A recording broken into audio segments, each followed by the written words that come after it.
Welcome back to Unquiet You. This is the Valentine's Week episode. This week is all about love, flowers, chocolates, romantic dinners, and all the little cute cards.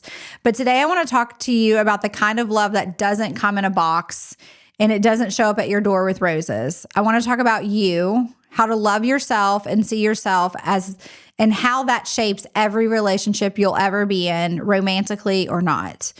Because finding love, real grounded, lasting love, doesn't start with someone choosing you. It starts with you choosing you. Why love isn't working and what you're actually seeking.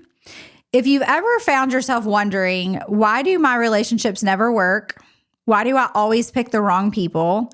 Why do I fall in love fast and then I get crushed? Why do I feel invisible or unlovable?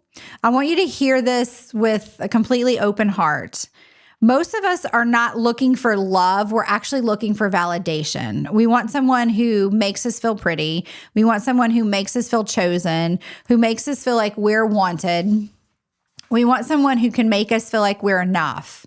And when we're searching for these things outside of ourselves, we're going to keep ending up in the same cycle of disappointment because we can't keep outsourcing the job that's actually for us internally. Because when we do that, it's too big for people. It's such a sacred job that no one has the ability to do this outside of ourselves. And this is such an important job for us individually that when we are asking someone else to do it, they're never going to meet that standard. There's no way that they can fulfill what we actually are wanting to be validated. A partner is someone who should add to your life, not build it for you. The goal is that you are the foundation. You are the creator. I want to share a little personal story, something that I haven't always talked about outwardly, but here I'm 46 years old. Interesting, this year. And I have never been comfortable. Like I've never thought that I was pretty enough. I've never thought that I had the right look or that people would look at me and think, oh, she's pretty. I just always was very, very self-conscious of this. And I did think that I had a lot of good qualities. Like I do think that I am very strong. I think I'm very empathetic. I think I'm resilient. I think I'm very kind. I think sometimes I'm funny. I think sometimes I'm just a lot of different things. But one of the things I would have never said about myself is that I felt pretty.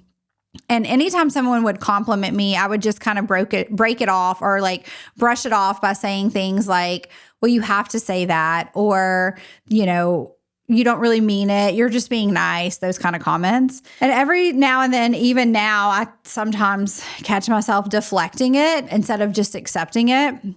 Because for so many years, I thought, well, I can fix this, right? Like I can get new clothes, I can get different makeup, or if you went through the last 15 years of my hairstyles, it's gone from long to straight to blonde to dark to all the things, because I just thought if I kept changing things, I would really, really feel pretty. I thought if I lost weight, maybe I would feel prettier. If I would just literally do anything to try and make myself feel pretty. And one time I looked in the mirror and I realized like every single time I looked in the mirror, I had the thought like, you're not enough. There's something missing. You're not pretty enough. You're just not enough. And one day I realized that like no amount of external validation could give me what I couldn't give myself, what I wasn't giving myself, because I had people who told me all the time I was pretty. I had people who complimented me a lot.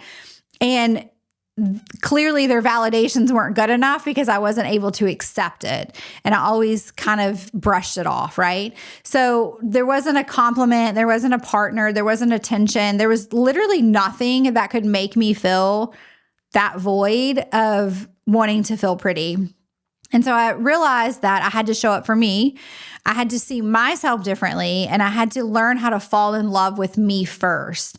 And when all of that happened, everything began to shift. I no longer wore extensions. I'm back to my regular hair color. Like I do things to make me feel healthy, and I work out and I eat better and I take really good care of myself. But I genuinely like who I am now. And I look in the mirror, and instead of seeing the first flaw, I actually see all the things I like about myself. And I know that as I age, things are changing, and I am actually loving all of the changes, and I'm leaning into it more because I can see that value internally, and I don't need the validation from someone on the outside.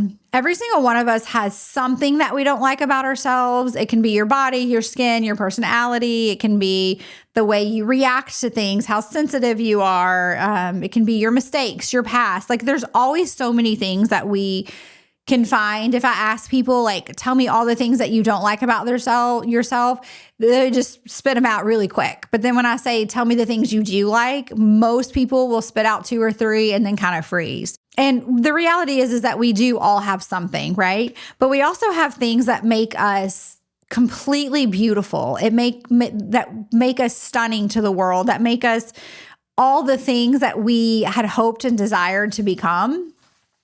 And we forget things like maybe we have a really great contagious laugh. Maybe our heart is so pure that everyone can feel it around us. Maybe our eyes soften when we look at someone that we love and they can feel that through our eyes. Maybe our strength is really rare. Maybe our resilience is proof of who we are, that we can bounce back from things and that we keep showing up.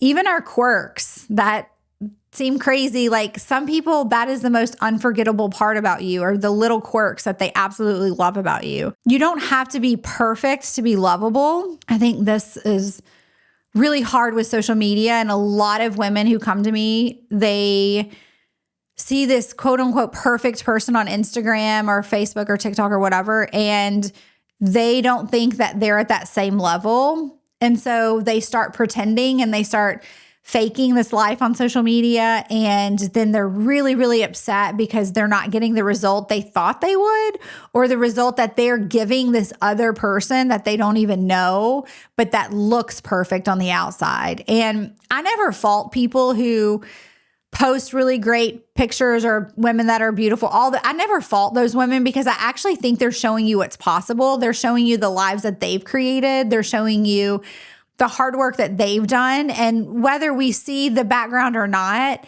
I look at that all as gifts to us if we choose to see it. But so many women choose to see it as competition. And so then they feel bad about themselves. And one of the ways that you can, some of the ways you can like learn to see yourself with love is, at the end of the day, like, you are who you go home with, no matter what, right? So whether you have a partner or whatever, at the end of the day, it's you. You wash your face, just you and yourself. You're the one who's brushing your teeth, right? Like, you're the one who gets in bed with yourself. Like, you wake up with you. Like, no matter what, it is all you. Your relationship with you matters before anyone else can. Every single moment of your life, you're with that person that you're seeing in the mirror. So why not see her the way everyone else sees her? Why not give her the love and attention that you give everyone else? Why not be gentle with her? Because you're gentle with other people. You have patience with other people. So why not be patient with yourself, right? Why not show yourself the compassion you give other people? The forgiveness. I think this is a really big one, especially for women. We've all made mistakes. We've all done things in our past that we would probably do different now, or maybe that we don't like to talk about, right? But we have to forgive ourselves, because we're letting it eat ourselves up, and we're truly the gift. Like, we are all we have at the end of the day. And if we aren't fully loved and fully whole as who we are, we can't give to the world genuinely. So it's funny because I think women, especially, and some men, but I think it's so easy for us to give other people compliments and give other people our compassion and our love and our empathy and forgiveness and all the things, but we are so hard on ourselves, and we're always the last to give that to ourselves. And I just think we all deserve so much more from us to us. So when you want to give yourself the kind of love that's unconditional, that's deep, that's steady, you have to stop looking for someone else to complete you.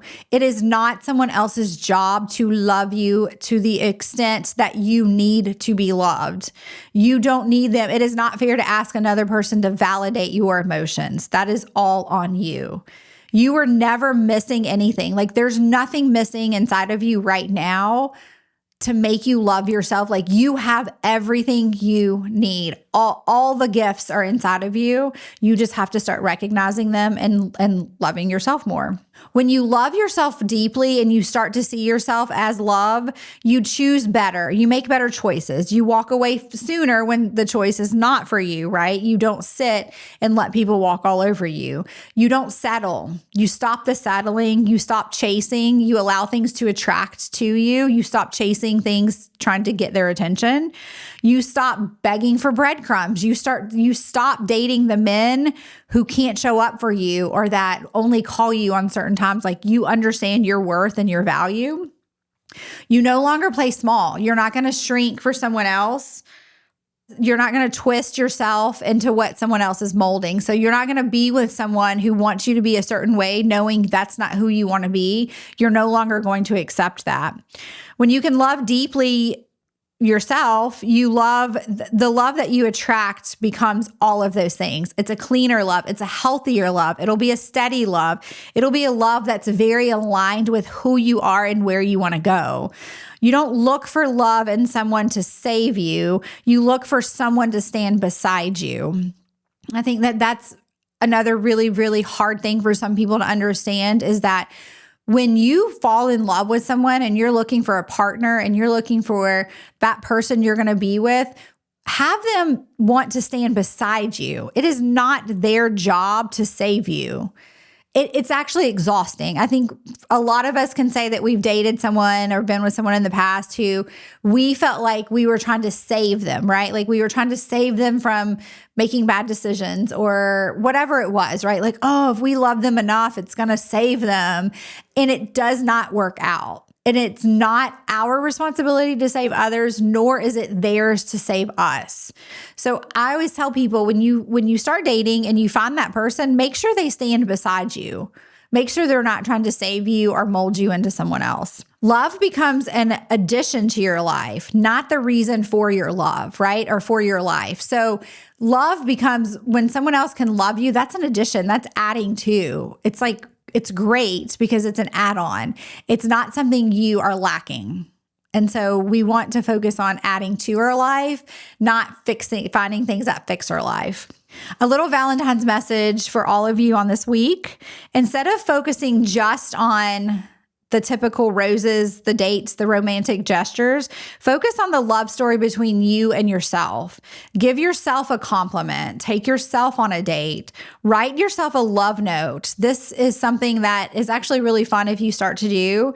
Writing yourself a love note, showing up for yourself, learning to adore yourself. I think that learning to think you're funny, learning to admire your humor, maybe the way that you sing in a car when you're by yourself, notice those things and celebrate them and embrace them, because that is part of your gift. That is part of the amazing part about you and who you actually are and who you're giving to this world. It's a beautiful gift. When you learn to love you, you stop needing to prove your worth to. And you start to attract other people, whether not just romantically, but friendships and just in general. People smile at you different when you're in the store. People will talk to you that haven't talked to you before. You realize that your energy is pure love because you feel so internally full of love. So I hope everyone has had a wonderful week and you're all able to give yourself a little bit of extra love this week and show yourself that you are the love and you are worth loving. Have a great day.